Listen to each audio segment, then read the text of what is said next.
Prime Minister Tun Dr. Mahathir Mohamad has unveiled his new cabinet lineup and he's letting go of the Education Minister post to honour PH's election manifesto. Instead, the portfolio will go to lecturer and first-time MP Dr. Mazli Malik of Bersatu.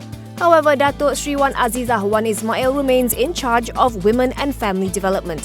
Here's a quick look at who will be sworn in at the Istana Negara on Monday. For Bersatu, Home Minister Tan Sri Muhyiddin Yassin, Education Minister Dr. Mazli Malik, Rural Development Minister Rina Harun.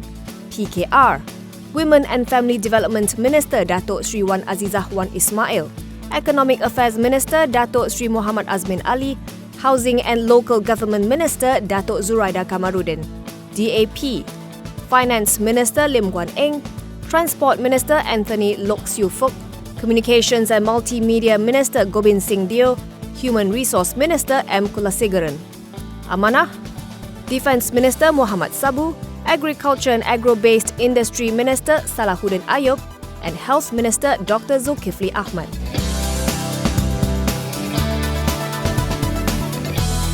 The ECRL's massive 55 billion ringgit price tag is only the tip of the iceberg, according to Council of Eminent Persons Chairman Tun Daim Zainuddin. The former finance minister says discussions were held with the ECRL team. As it turns out, the 55 billion ringgit figure is only for the first phase of the project, and the second phase will cost another 11 billion ringgit. Coupled with interest rates, Daim says the figure could be much, much more. However, he declined to comment further, saying that the government would make the announcement. Prominent economist Jomo Kwame Sundaram told The Edge last week that the ECRL could be another 1MDB in the making. Jomo, who's also on the council, argues that the likelihood of abuse or leakages is very high and that there are more effective ways of uplifting the living standard of the people. Shares of toll concessionaires took a bruising ahead of an announcement on toll charges next week. The truck which operates the LDP and Sprint highways was the worst hit, falling 27% to 3 ringgit 76 at the close. PH had promised to gradually abolish toll collection if it took Putrajaya. This has, in Maybank Investment Research's words, created a haze of uncertainty in terms of future earnings for the concession companies. Meanwhile, RAM Ratings says any revamp or abolition of the current toll structure will affect 53 billion ringgit of bonds and sukuk issued by these concessionaires.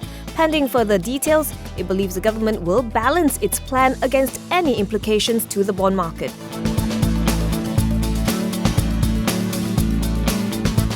Automakers and distributors have moved quickly to entice buyers as Malaysia prepares to all but scrap GST come June 1st. Perodua is promising to fully reimburse the GST to customers who purchase a new vehicle, service their vehicle or buy parts from today till May 31st. Honda Malaysia is also offering to absorb the 6% tax for customers who buy the City, petrol variants, Civic, CR-V and HR-V starting today. Meanwhile, Volkswagen Malaysia and UMW, which distributes Toyota and Lexus, have announced a list of updated prices for their model range that will take effect from June 1st. Petronas Dagangan saw first quarter net profit shrink 13.7% to 218.5 million ringgit.